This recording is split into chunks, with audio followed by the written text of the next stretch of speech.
Hello दोस्तों, welcome to our channel. दोस्तों, आज हम MS एक्सेल की इस वीडियो में एवरेज इफ़ और एवरेज इफ्स फार्मूले का उपयोग देखेंगे। तो हमने यहाँ पर डेटा लिया हुआ है जिसमें हमने नेम ऑफ स्टूडेंट, क्लास और सब्जेक्ट और उनके सब्जेक्ट में मार्क्स यहाँ पर लिए हुए हैं।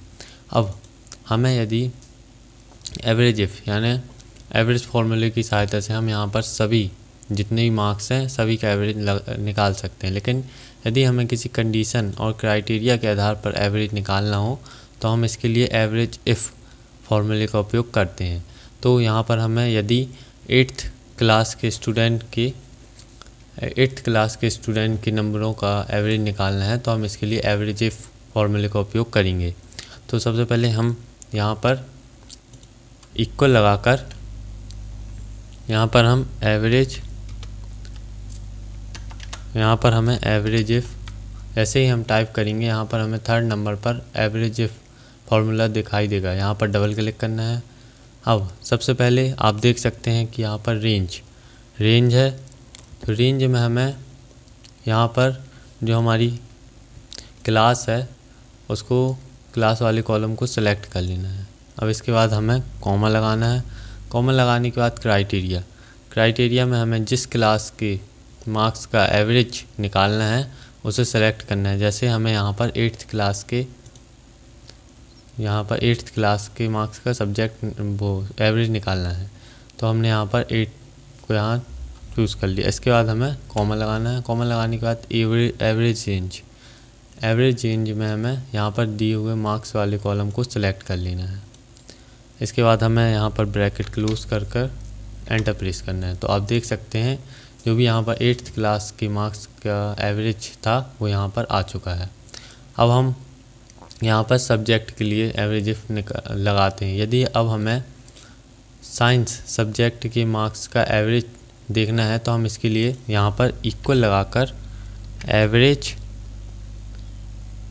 यहाँ पर हम एवरेज जैसे ही लिखेंगे यहाँ पर 4th नंबर पर आपको एवरेज इफ पर डबल क्लिक करना है। इसके बाद रेंज में आपको यहाँ पर सब्जेक्ट वाले कॉलम को सिलेक्ट करना है। इसके बाद आपको कॉमा लगाना है। अब यहाँ पर जैसे हमें साइंस का क्राइटेरिया में हमें साइंस मार्क्स के एवरेज देखना है तो यहाँ पर हम इस सब्जेक्ट को यहाँ से सिलेक्ट कर लेंगे। इसके बाद कॉमा लगाना है। इसके बाद एवरेज रेंज में हमें यहाँ पर मार्क्स वाले कॉलम को सिलेक्ट करना है और यहाँ पर ब्रैकेट को क्लोज करके एंटर प्रेस करना है।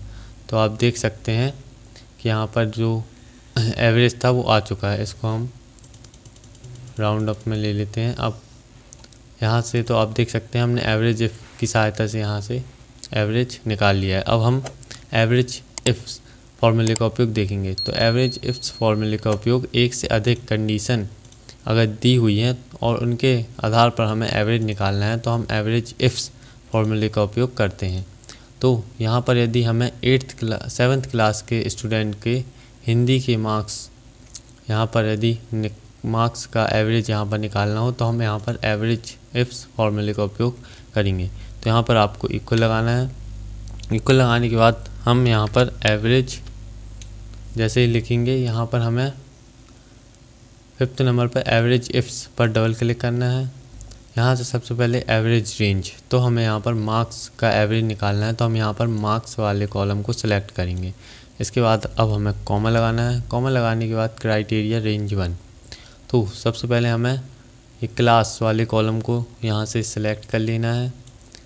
अब हमें कॉमा लगाना है। इसके बाद क्राइटेरिया 1, तो हमें यहाँ पर 7th क्लास के मार्क्स का एवरेज चाहिए तो हम यहाँ से 7th क्लास को यहाँ से सिलेक्ट करेंगे। इसके बाद हमें कॉमा लगाना है।